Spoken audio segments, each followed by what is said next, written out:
podcast is all about wellness. So it's all about what is a Formula One driver's wellness, routine. What do they do? How do they eat? How do they sleep? Traveling, all of that. In Formula One, you do the same exercise many, many times. So you must have a muscle that is very also good at repetitions. When we train in the gym, we do long repetitions. But that's why protein is also important. So the carbohydrates, vegetables, and protein, those three, and then very good hydration, that is super important. Even our eyes is a muscle, and you can train it. And I remember we did exercises to train our eye, our vision. Wow. And we would take supplements even for that. Welcome to The Search for Wellness, a podcast dedicated to discovering the path to a healthier, more fulfilling life. Join us on this heartfelt journey as we share inspiring stories, insightful conversations, and practical tips to nurture your mind, body, and spirit.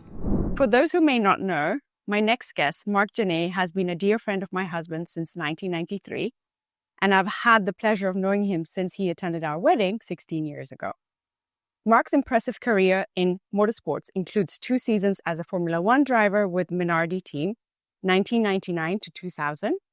He then became a reserve and test driver for renowned Williams team in 2001, even stepping into the race for them in 3 Grand Prix events. In 2004, Marc joined Ferrari as a reserve and test driver, a role he continues to excel in as an ambassador for Scuderia Ferrari. He is also a familiar face to fans as an F1 presenter for Sky Italy. Notably, Marc achieved a career highlighting by winning the iconic 24 Hours of Le Mans in 2009 with Peugeot. I am so honored to have you here today, Marc. Welcome. Thank you, Pooja. So let's just dive straight into it. And I know everyone really wants to hear from you. Why F1? Is it what every kid dreams that likes cars or motorsport in that case? Yeah. I think as soon as you want to be a racing driver, when you're very young, the pinnacle, what everybody aspires is Formula One. And then you work for it. And then slowly you can see the dream is getting closer and closer. So until one day, of course, I became a Formula One driver. Then being part of Scuderia Ferrari, I have to say that I didn't even dream. I never expected one day to be part of the Ferrari family.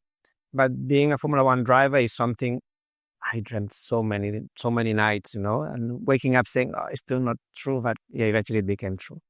And do you feel like you manifested it into your life? I think I did, because I wished it so much. Of course, I worked very hard, but many drivers work very hard, and it's such an exclusive and a small niche, because it's only 20 drivers in the whole world. So, and on average, there's one driver a year that gets in, because to get in, someone has to get out. So yeah, I did manifest it a lot, and I had this, trying to imagine what it would be when one day I would become Formula One driver, and I think that was one of the reasons why it eventually happened. And what's so interesting is that when it comes to manifestation, and I totally believe in manifestation, almost many times we do it without even noticing that we're doing it. Unknowingly, you could manifest something into your life. And the one key is the emotion, and exactly what you said right now, the feeling that you had, imagining and feeling how you would feel to be an F1 driver, and then creating that emotion. And then that emotion is what brings the reality into your life. So many times we can do this unknowingly. And it's proven that it's possible to do this knowingly too now, that we can knowingly bring that emotion and create any sort of magic in our life. I'm really excited to have you here today. I'd like to know a little bit more about your history, a bit more about your backstory, about how it all started. So it all starts in karting. Go-karts. There's no rule saying you have to be a go-kart driver to be a Formula One driver, but all Formula One drivers have done karting to a higher or lower extent. So I come from a family where my father liked cars. He never did any racing, so he was not very familiar with the motorsport world or the racing world, but he liked cars. So from a very early age, I come from a family of 3 brothers, and from a very early age, we all liked cars. So when my father was taking us to the beach house, for example, I remember we wanted him to drive fast. So the speed is something I had naturally in me. I like my father going fast. I like my father overtaking cars. Then I also remember when we were cleaning the car, I would I would I would really like taking care of the car more than my friends. So I did like spin more than my friends. I like cars more than my friends. And the first time I started to notice I liked even the racing part when I was very, very young. In Spain, we have, because I come from Barcelona, and in Spain, we have a game that is called Scalextric, which is cars that they go like in rails. And that's something that you play when you are 6, 7, and friends come home or you go to their home. Everybody had a Scalextric in the living room. And I remember the attention to detail I had with the cars, and it was much bigger than my friends. So there was this fire inside me. Then, of course, my father helped me, made it easy because I was a good student. And then one day he bought me a go-kart because of my good grades. And that's when everything started. But before that, there were many things already telling me that I had a very special liking into this cars and motorsport world. So amazing. It's so exciting to hear all of this stuff. And, when you stepped into the whole 20 drivers, what does it take to become an F1 driver? Like those 20 drivers, what does it take to actually achieve that? You have to be at the right place at the right time. I do believe that in life, if you work very, very hard, if you manifest something so hard, it's very likely the chance will come. I do believe that we make our own luck. It's true that luck exists, but what is very important is that the day the opportunity arises, which I do believe it will arise, that day you have to be ready. So in my case, you have to win before Formula One. So before Formula One, you have to show you are highly talented, and you have to do something exceptional. In my case, it was winning what is now Formula 2. It had a different name. There were at my time there were 2 championships. It was called the World Series and Formula 2. I won the World Series. Winning that didn't guarantee you a Formula 1 seat. Winning that gave me a test, and that day I knew it was going to be a make or break day. But as an example, before I won that championship, months before, I started working very hard in case I won that championship, because once you won that championship, you didn't have so much time to prepare for the test. So that's where I think that you have to be prepared the day luck comes to you, or you have to make the most of that situation. So prior to Formula One, you have to be exceptional or very good. Then when you get into Formula One, you have to, of course, be very fast with the Formula One team. You have to be very good at working in a very big structure, because the Formula One team is huge. It has more than 1,000 employees. You have to be, it's a very mental sport, more than people think. You have to be consistent. You have to be very good at making the right decision at the right time in a very instinctive way, because things happen so fast that not always you can think. And therefore, another thing that is very powerful in Formula One is visualization. I use visualization a lot. You visualize a pit stop, you visualize the start, you visualize an overtaking, so that when the situation comes to you, you take the right decision. So it's all about being fast. It's about working well with the people. It's about making the right decisions in very short period of time. Communicating is very important, because you have to feel what's happening with your car, and you have to communicate that to the engineers so they can do the appropriate changes. So it's a very complex sport. Yeah. It's not only about driving, pressing the throttle and braking as late as possible. Yeah. And also it's a very expensive sport. So again, money plays a very big role in all of this, and maybe having somebody who can invest in you would be also very important, right? It is very expensive. It's one of the most expensive sports. In my case, for example, I was lucky that my family managed to take me to a certain stage, but of course, we were not wealthy enough to take you to Formula One. It does happen. Some drivers come from a very well-off family. And in my case, I did find a sponsor in Spain, Telefónica, which is the telephone company in Spain. But having said that, there are also drivers who come from a humble background. So you don't have to be from a well-off family to make it into Formula One. Which drivers are from a humble background right now? Lewis Hamilton. Yeah. Fernando Alonso, for example. Also, Max Verstappen. So those drivers were so good when they were young, so exceptional. Because I don't consider myself exceptional. I was a very good driver, but I was not a world-class driver like those three were. And they were so exceptional that at the age of 11, 12, already there were people willing to invest in them. So their family managed to, with a lot of effort, introduce them into the go-karting. Well, the go-karting is not so expensive. You may say you have to spend, I don't know, maybe on a season. When you're very, very young, when you are like 8, 9, maybe you have to spend 5,000-6,000 euros, which is money, but most families can spend that. Most families can spend that. And at that age, they showed an amazing potential. And already teams were not paying them any money, but at least paying the costs. So that is very important for people to know that yes, Formula One is very expensive, but if you are talented enough and you are very, very young, very early on, people are going to be willing to spend money on you. Which is so amazing. And I was also thinking about one of the most important things to create this platform or to bring you to like an F1 or whatever is talent at the end of the day, right? It starts from where like when you see your child as a 4-year-old or a 3-year-old and you see, or like a 5-year-old, 6-year-old, whatever, you put them in a car and you see that talent, you see that enthusiasm, which is something that me and Rupan both saw in one of our sons, Sid. And then we did the Car King trial with you and you saw that talent in him too. But now we've decided maybe not the right thing for them to do.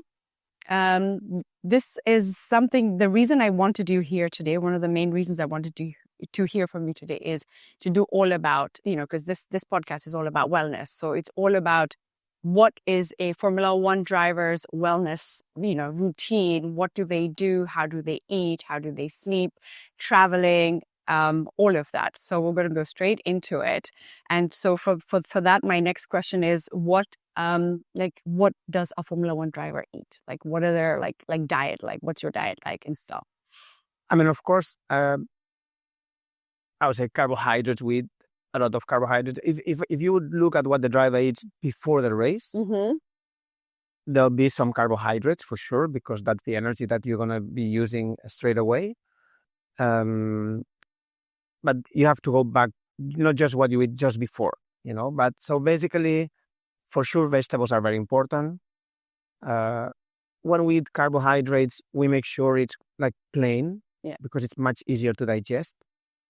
And at Ferrari, we are very good at cooking pasta. So pasta is so good at Ferrari that you don't even need to put so many sauce. And then you also have to eat some protein, because at the end of the day, for the muscle is a more demanding sport than people think, because in particular this weekend it's going to be the Qatar Grand Prix, and some drivers for the neck, the certain parts of our body that maybe we'll go more into detail later on, that you must have a quite robust and strong muscle. We don't do very strong weightlifting, because in Formula One you do the same exercise many times. So you must have a muscle that is very also good at repetitions. When we train in the gym, we do long repetitions.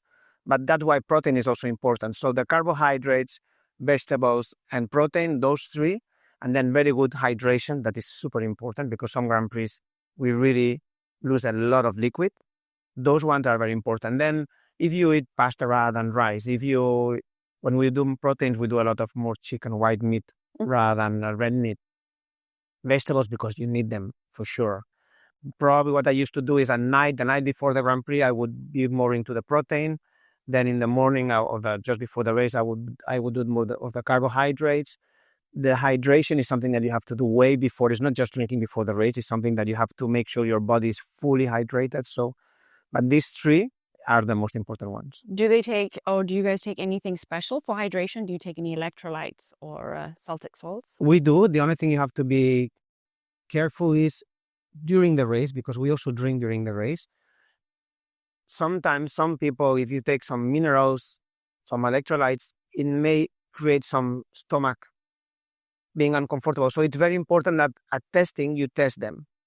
Never go into something that you've never done before. So For sure, water is something that it will always be fine, but the effect of having some electrolytes or some minerals into it is a bigger one. I used to take some. Yeah. Not a very strong a component, but I would take some. Yeah, because if, a lot of the times we don't even realize that we can be drinking lots of water and then you keep going to the washroom. But apparently that water is not even getting absorbed into your cells. And that's where you're actually hydrating. You're hydrating the cells, and most of the cells are in the brain. Yeah. And then you need your brain a lot for driving an F1 car because you need the focus. Yeah. And when it comes to we were talking about exercise and workout, what is the training like? So the body that it's more demanded for a Formula One driver is the neck. And the neck probably is the part that is more difficult to train because if you go to any gym, you'll see there's no machine that trains your neck. So we have, there's a machine, in my case, I have it at home from Technogym, because when I joined Ferrari, as a test driver, the race driver was Michael Schumacher. And Technogym is a partner of Ferrari. And Michael Schumacher sat down with the Technogym engineers and he told them, okay, we have to design a machine to work out the neck. So they spent some time designing this machine that there's only like 10 in the world. I have one at home, whereby you sit down, you put a helmet on, you have some like ropes, and you lift weights with your neck. But that is something that I have at home, and it's not so demanding for me anymore, but I have it and I still train on it. So the neck is something very specific. Then you have to train also the back, because a Formula One car has no suspension. So you really suffer a lot on your back, so there are ways you can do, of course, sit up. Core is very important because it's the internal muscles.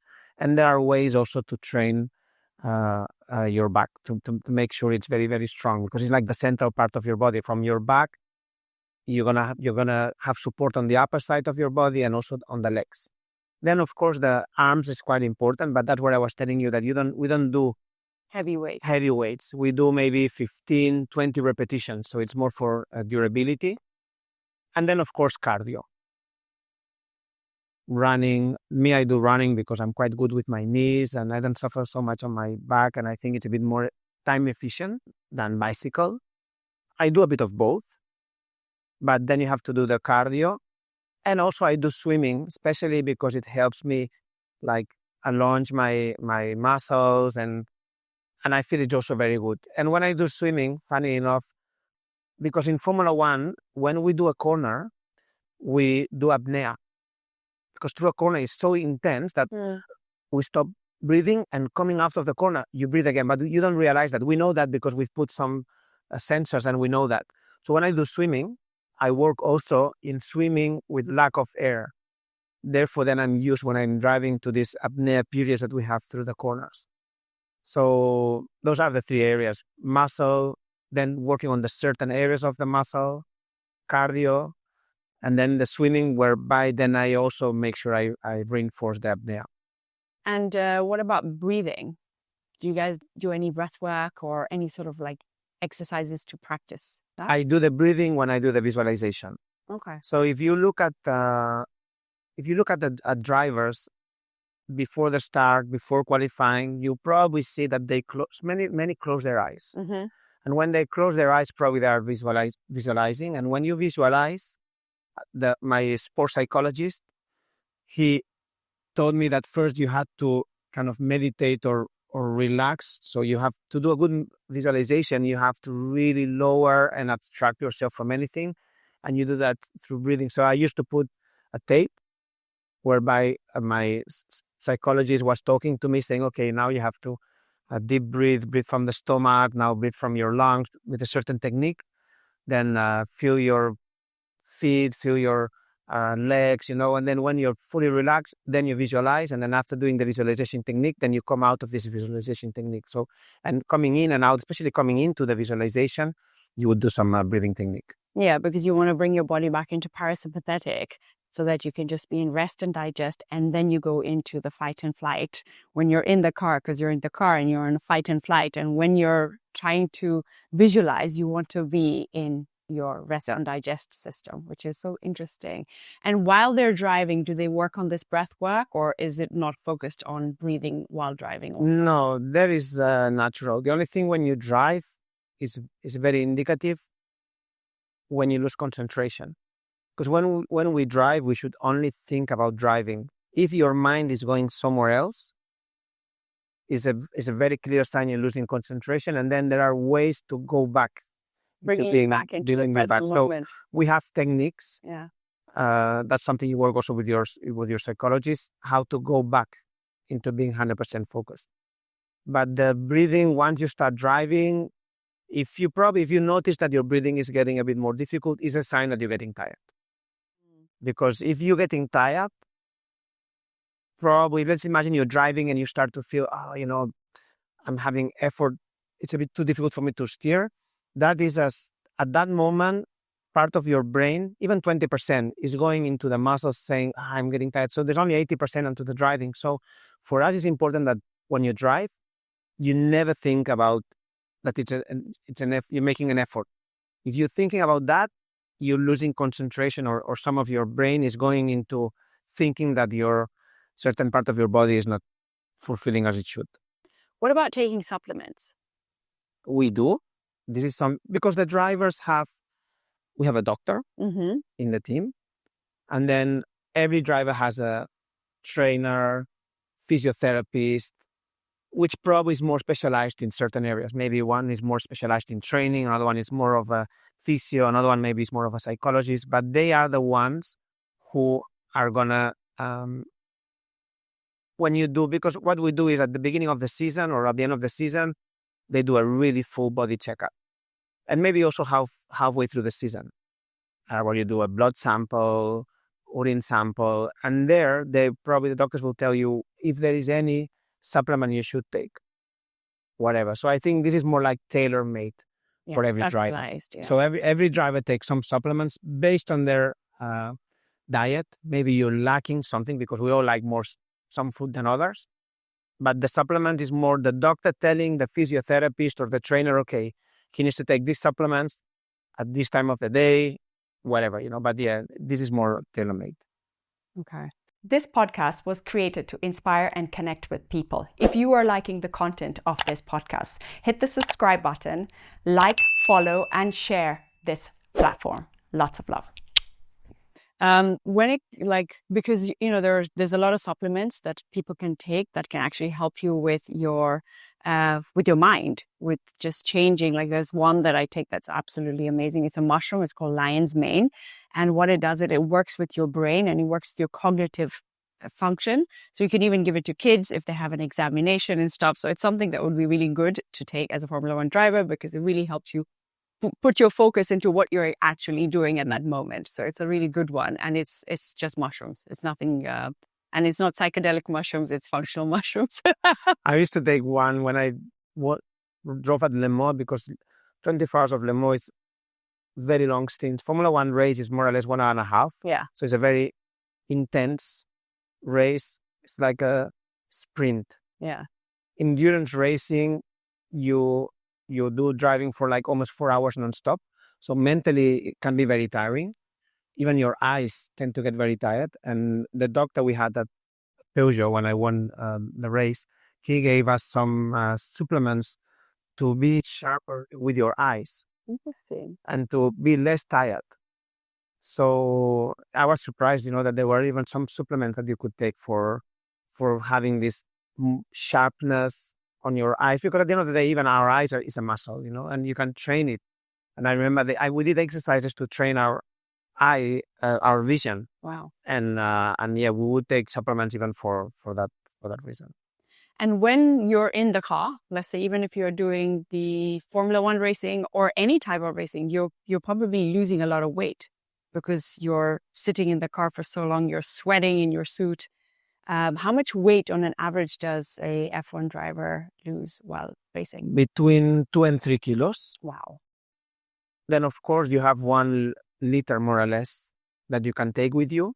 The problem is that if in the races that we lose most weight, which would be Qatar, when we race more in hot in summer yet or close to summer, because in summer you couldn't even race in Qatar. But Singapore is very tough. Malaysia, I remember when I used to race in Malaysian Formula One, was very tough. So what happened is, yes, they give us this 1 liter of fluid, but 10 minutes into the race, it's very warm. And when you zip water that is warm, it just feels really bad. So you have to decide, what do you prefer, to drink something that is warm or not to drink at all. But what we do then is we hydrate ourselves a lot. You'll see the drivers also putting cold towel, cold vest. So you're trying to keep your body temperature as low as possible. We do even ice baths before the race. And that is just to lower your body temperature. Then hydration is very important. And then during the race, you drink. And sometimes, funny enough, you're so much into the adrenaline that you forget about drinking. And by the time you are thirsty, it's too late. So many times the engineers remind you. They have it written down after 5-10 laps.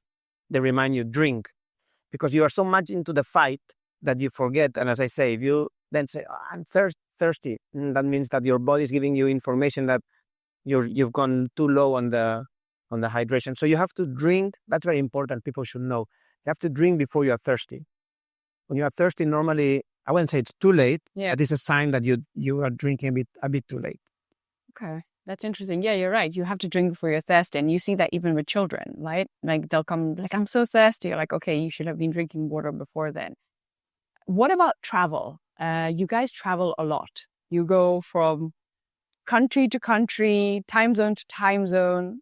What happens over there with sleep, with jet lag? I mean, even if I go on a 4-hour flight, I'm like exhausted. Yeah, sometimes like this year, the most extreme case was we went from Las Vegas to Qatar, which there is like a 12-hour difference from one week to another. Yeah. And you have to perform, because when we go to the race track, you have briefings, you have to be mentally alert and sharp. There, of course, some people, it's very important that you are able to sleep, and not everybody is able to sleep in the plane.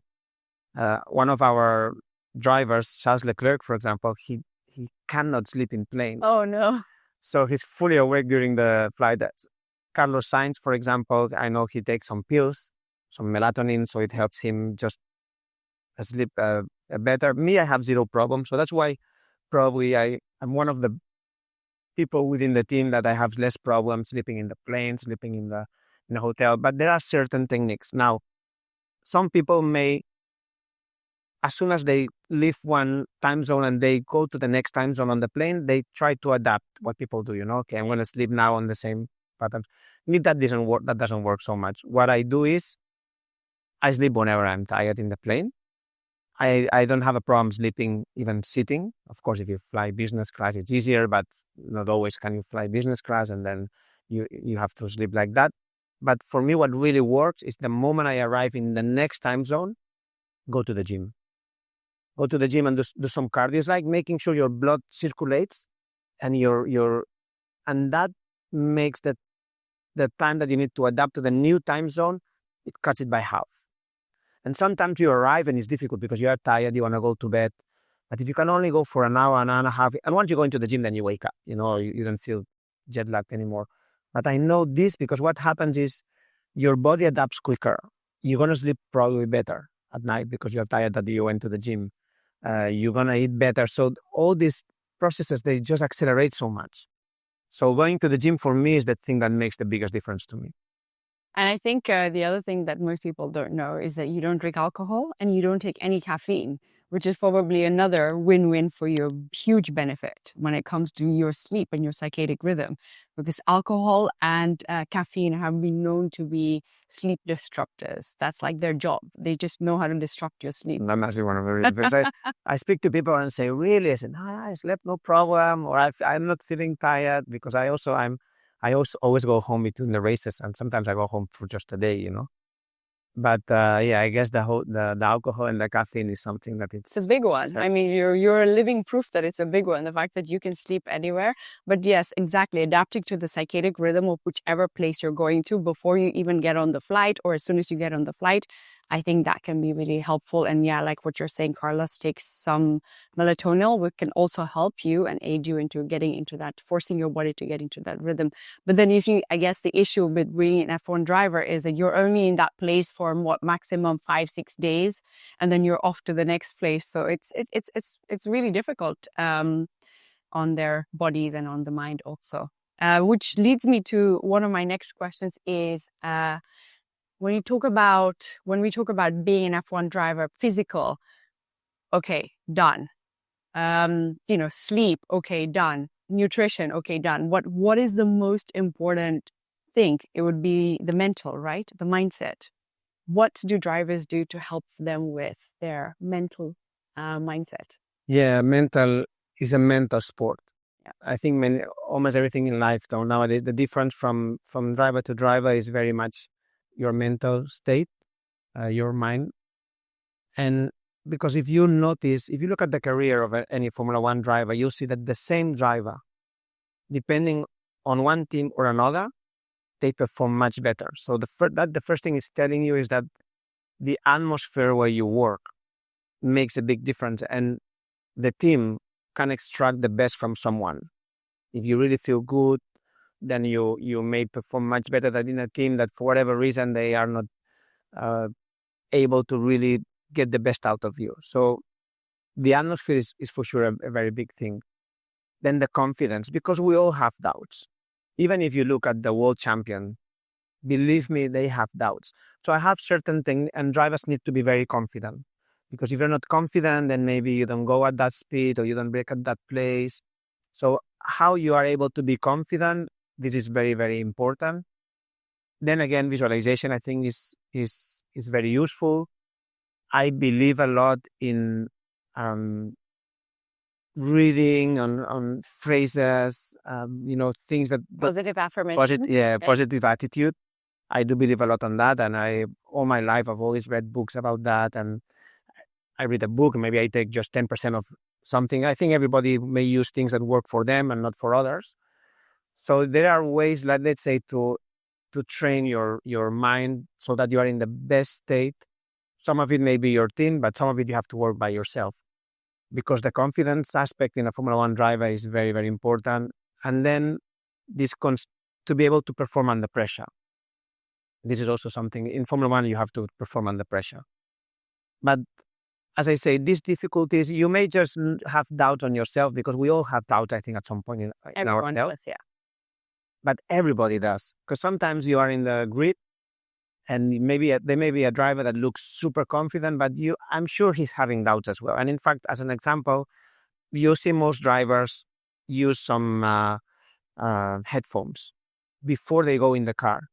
Why? It's because they are nervous, and they are listening to music. Me, I would put some music that would really turn me on. I was feeling really good, like Eye of the Tiger from the Rocky song, this type of songs, because at that moment you are really, really nervous, and you need something that really empowers you. Mm-hmm. And say, okay. And then very important as well, you have to think that we are very lucky we're doing the thing that we like the most. And being nervous, as I say, is something it just shows that you're doing something that you want to do well, and that you don't control the outcome. And that's why you are a bit insecure, but this is part of racing. But when it comes to something like Formula One and all these race drivers, what is the one thing that I've noticed is that obviously they want to drive, they want to race, they want to try, but then it comes at a cost, it comes at a price, where now you've got all the fame, so your life is not your life anymore. Your privacy is not your privacy anymore. Everyone knows you, everyone wants to. And how do they handle that? That must be also very difficult to handle. All the fans, all the paparazzi, all the, your life is basically on display 24/7. Yeah, I think some handle it better than others. I tell them, or I think that they are very successful. They are paid a lot of money because of the fans. So you cannot ask, okay, I want to be a racing driver, I want to have a good salary, but I don't care about the fans, because at the end of the day, the fans are the ones that sponsor you, because they are fans on the background. So you have to treat them well, because they are part of this world. That's the first thing. Of course, it's very different that if you are on a paddock or you're going to the circuit, you have to be aware that you have to send some autographs, take pictures with them. Different story would be if you are on a private restaurant, that should be with your friend, with your family, that should be your private moment. So sometimes fans should understand what is the moment to approach a driver and not. I can see simply that some drivers like it more than others, but your life changes. If you don't want that, then you don't have to be a racing driver. It's part of the package. It comes with the package. Yeah, and not all the drivers accept that. Some do, some don't. But if you don't want that part, then you may have to do a different job, because nowadays, especially nowadays, Formula One is super popular with the young audience. It's one of the, I've been in Formula One now for 24 years, and probably is one of the sweetest moments for Formula One about fans. But it's a sweet moment for Formula One because of the fans. So, yeah, when I see drivers that they really don't get along very well, I think, you should really go beyond that, because you are who you are, also thanks to them. Yeah, so true. So well said, actually. Yeah. And is there something that you think that we have not spoken about today that's like really important that I might have skipped? No, maybe the fact that a woman in motorsport, they are trying to, I'm quite happy that there's two theories, and I even may be interested to know what do you think about that, because motorsport is one of the very few sports where the physical limitation, of course, men is stronger than women because that's our bodies, but in many sports, woman is never going to perform like men. Athletics, for example, because you don't run as fast. But in motorsport, the requirements that you need to drive a racing car, women can achieve them. Mm-hmm. The muscular strength, the mental. So I am of the opinion that one day there'll be a woman in Formula One. Now, I was talking the other day to some friends in the paddock, and they were saying, no, never. It's never going to happen, because the way they approach fear, and it's never going to happen, I think it will. And I really hope one day a woman will, because it would be, commercially, it would be a huge hit if a woman makes it to Formula One. And I do think that the skills required, she could perform. But there's two theories. People say yes, like me, and some people say no, woman will never be able to drive as fast, and the mental strength. I don't know. What do you think women could? So yes, it's quite interesting you asking me this, because yesterday I was really intrigued by one of these young girls who was driving yesterday. The Formula One Academy. Yeah, exactly. And she was from Thailand. No, she was from the Philippines, and she came to talk. She drives for McLaren. Little young girl who was 19 years old, and she spoke so well and she was so enthusiastic. I was inspired by her. I took a video of her to show my daughter, because I was telling Rupen this also. I was like, you're focusing on the voice, but what about her? She could become she could become a race car driver too. There is that opportunity. And I feel like if there is any moment, it's now. This is the moment. This is the present moment where it is possible, because right now the possibilities, the fact that even you're saying it, that there is this openness there about it. However, unfortunately, I feel like the fans, and when it comes to all of this stuff, it's like, I play paddle. I was telling you this the other day. I play a lot of paddle. When I was in a tournament, it was a women's tournament, the amount of people came to watch was very few. But the minute it's a men's tournament, the whole place is full, because everyone wants to watch the men. Same thing with Formula One. I think that I would have never even known that there was this women's academy of drivers unless and until I was at a race. I would have actually never even been aware of this. But the minute you place maybe a woman in a men's race, I think that's where the change will happen. Yeah. That's where the shift will happen. Not having it separate, but having it all together, which is what I think would be absolutely amazing. That would be amazing. Yeah, the idea, I think what they are doing is a probability issue. It's like a pyramid. In the world that they do karting, we were talking before, maybe there is, 5,000 kids in general. If out of these 5,000 kids, there's only 50 girls in karting, the probability of one making it to the top is very small. So Formula One now is trying to broaden the base, and this championship F1 Academy is just to make sure to promote more girls, make it a bit easier. So there's a higher chance. That's the theory, that one day one makes it to the top. And because we have to encourage them, because it's a men's sport, but with no physical limitation again. Yeah. So it would be nice. I think it would be really cool that one day a girl is really fighting head to head with the men, with the boys. Yeah, and I think that it's very encouraging for girls to at this age start believing that there is this possibility, that there is this window of a chance. It's a smaller window, but still it's there. It's there, right? It's there, for sure. Which is so amazing. Anything you would like to share with us about Charles and Carlos, something about them for our fans in Kenya? Yes.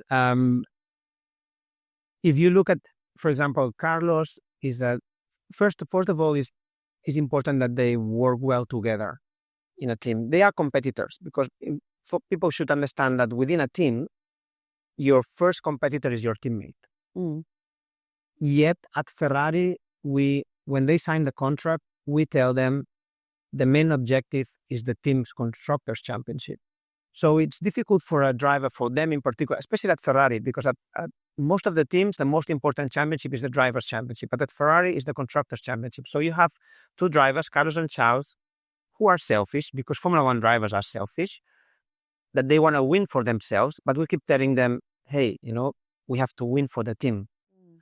And they are good boys. I can see they have good hearts, and they've had their own problems.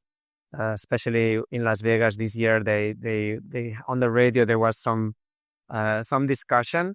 But what I like about both, and that's why, because they are good people, and I think that's something in life. The most important thing is to be a good person and to have a good heart. And I can see they are competitive, selfish, but at the bottom they are good people, and they are able, for example, after Las Vegas, they are able to sit down, talk, solve their problems. And not do it openly. That's something very important. Whenever they've had some issues, they've been clever enough and good people enough to sit down, discuss it, clear it, and then they say, okay, they go to the press then and say, we've solved the problem. Because what would be really wrong is then they go, when they talk to the press, he did this, he did this, then it just escalates. So it's been, of course, I'm going to miss Carlos because he's leaving Ferrari, and then Lewis Hamilton is coming. But he's been a very good person for the team, and he's been not a political person. He's been a proper team player. And even in difficult moments, we all have difficult moments like Las Vegas, they've been able to solve them. And that's why at the end of the day, that shows that they are good people. And I think that's what we should be in life, above many other things as well, to be good. And as I said, Carlos in particular, I'm going to miss him. I'm going to keep working with Charles, and I think Charles is going to work very well with Lewis, because Charles is a great person. Yeah, and he hasn't changed. Another very important thing is that fame should not change you. Yes. And I can tell you that I met Charles when he was not a Ferrari driver, because Ferrari, of course, when you are Ferrari, is the pinnacle of motorsport. And Charles is exactly the same kid today than when he was just coming into Formula One. So that's very important, that you remain humble. And Charles and Carlos, on their respect, they are the same person. Winning or not winning, they behave the same way. Which is so amazing to hear. That, and at the end of the day, behind all of that facade, they're still human beings, right? There's still that young boy and they have the same doubts and the same problems, and exactly the same. All of us, even the president of the United States, they all have the same problems, same doubts. It may not look like, but inside it is, yeah. So, and Carlos, but that's why then being a good person is something that I think we should all always work for. Yeah, being grounded. I'm very excited that Hamilton is moving to F1. I mean to Ferrari, because both me and Gora, one of my sons, were big fans of his. So we manifested, and we've got both our favorite drivers in the same team now. So we're very excited about that. Perfect. Thank you so much, Marc, today for doing this. I really, really appreciate it. I know your time is very precious, so this really means a lot to me. So thank you so much. It's a dream come true to do this interview with you. Oh, thank you. Thank you. A hug. Oh. Thank you.